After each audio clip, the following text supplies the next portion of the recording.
Okay, we can measure microparticles using a capture functional assay for testing procoagulant activity of microparticles, and microparticles with procoagulant activity are mainly originate from platelets. We use a plate coated with streptavidin and biotinylate annexin 5, and we introduce a test plasma in the reactive cuvette. And when microparticles are present in presence of calcium, they bind to annexin 5. We wash away the unbound proteins, and then we introduce the prothrombinase, which is a mixture of factor 10A, 5A, and prothrombin in presence of calcium. And then the limiting factor is the amount of microparticles. The prothrombin complex is formed, and prothrombin is cleaved to 2A, and generate thrombin is measured thanks to a specific thrombin substrate which is cleaved and release PNA and an inactive peptide. There is a color development which is measured at 405 nanometers.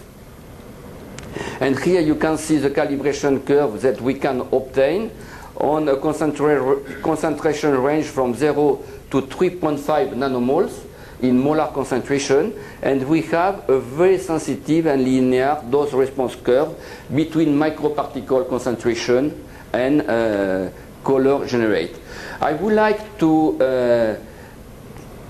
say that microparticle procoagulant activity measured with this assay differ from microparticles measured with flow cytometry, because with flow cytometry we measure microparticles by their size or by their exposition of some glycoproteins, and here we measure microparticles by their procoagulant activities. And the most procoagulant microparticles come from platelets, but microparticles from other blood cells can also express some procoagulant activity. This slide shows how must be prepared plasma for measuring microparticles. It must be carefully performed, but it is not too much complicated. We need to collect blood on citrate with conventional methods using a clean venipuncture. It is recommended to discard the first drops of blood which can contain some activating factors, and within 2 hours we must prepare plasma by centrifuging at room temperature blood and decanting plasma. And this plasma needs to be centrifuged again for 2 minutes at 30,000 G, which is easily available with a benchtop centrifuge such as the Pendorf one, and always at room temp for avoiding any additional release of microparticles during plasma processing. Then this plasma is stable for at least 4 hours at room temperature, and it can be frozen. Microparticles are then stable, and the normal range in these conditions is below 10 nanomoles, and in more than 90% of individuals the concentration is below 5 nanomoles. There is not a Gaussian distribution as for many markers. Now we can also measure microparticles by their cell origin, and then we have 2 means for this. One is to use the same capture with annexin 5 and to identify microparticles using a monoclonal antibody specific for a protein which can be exposed on microparticles, and this monoclonal antibody is labeled with peroxidase or another label, and then it is a bioimmunoassay for measuring microparticles.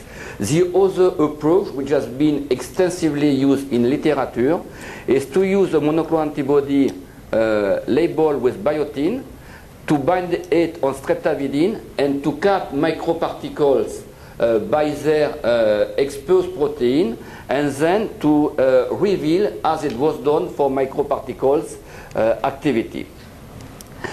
You can understand that there are many clinical applications possible for the assay of microparticles: prognosis of myocardial infection or its recurrence, follow-up and monitoring of therapy in patients with MI, prognosis of this recurrence risk, and also therapy efficacy in many other clinical conditions where microcorticols can be elevated.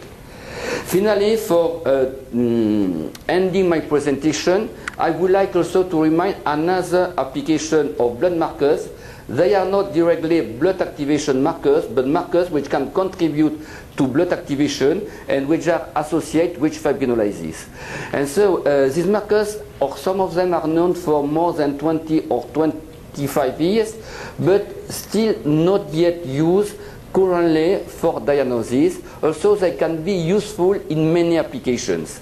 And I would like to stress on the importance of this function because of the very general role in physiology of fibrinolysis, which can have this function that you know in hemostasis, intravascular, but many other functions that were present by you in the former talk, in neurology, for brain functions, fertility and cell remodeling, and also for malignancy and progression of metastasis.